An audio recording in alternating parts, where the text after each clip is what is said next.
தவறான சிகிச்சையால் காலை இழந்த பெண் தையல் தொழிலாளி போலி மருத்துவர் மீது நடவடிக்கை எடுக்க கோரி தனது இரு பிள்ளைகளுடன் மாவட்ட ஆட்சியர் அலுவலகத்தில் கண்ணீர் மல்க தர்ணா போராட்டத்தில் ஈடுபட்டதால் பரபரப்பு ஏற்பட்டது.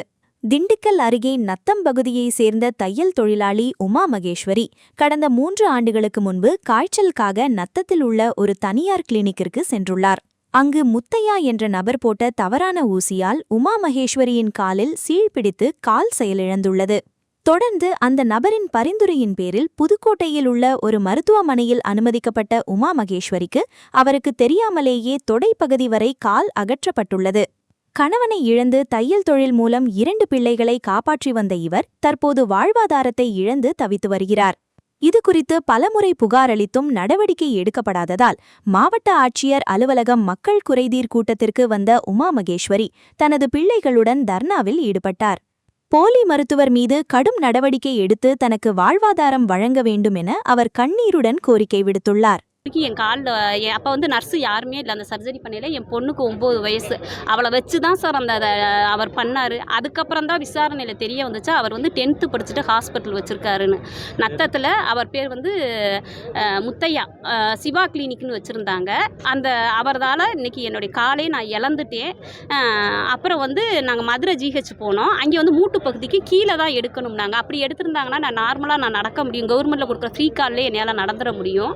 ஆனால் அப்பையும் அந்த போலி மருத்துவர் புதுக்கோட்டை மாவட்டம் பொன்னமராவதியில் இருக்க ஸ்ரீ துர்கா மல்டி ஹாஸ்பிட்டலுக்கு கொண்டே சேர்க்க சொல்கிறாங்க.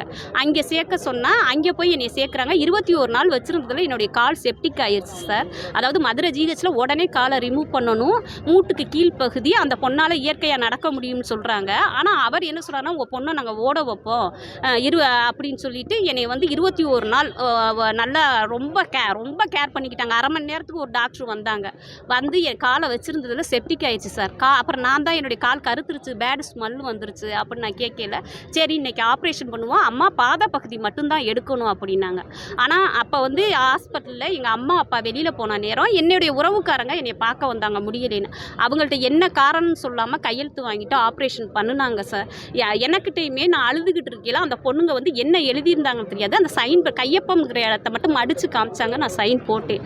நான் காலை எடுத்துகிட்டு வந்ததுக்கப்புறம் பார்த்தா மூட்டு பகுதியை எடுத்துட்டாங்க. இன்றைக்கி எனக்கு செயற்கை கால் செய்கிறதுக்கு ப்ரைவேட்டில் 3 லட்சம் 5 லட்சம் கேட்குறாங்க சார். நான் ஒரு சிங்கிள் பேரண்ட். அதிலிருந்து நான் போராடிக்கிட்டு தான் சார் இருக்கேன். அவங்க மேலே நுகர்வோரில் நாங்கள் கேஸ் கொடுத்துருக்கோம். இப்போ நத்தம் ஸ்டேஷனில் நான் எஃப்ஐஆர் போட சொல்லி நாங்கள் இது கொடுத்துருக்கோம். ஆனால் எஃப்ஐஆர் போட மாட்டேங்கிறாங்க. ஏன்னா அந்த முத்தையா சிவா கிளினிக்குங்கிறவரும் ராமகிருஷ்ணனுங்கிறவரும் என் வீட்டு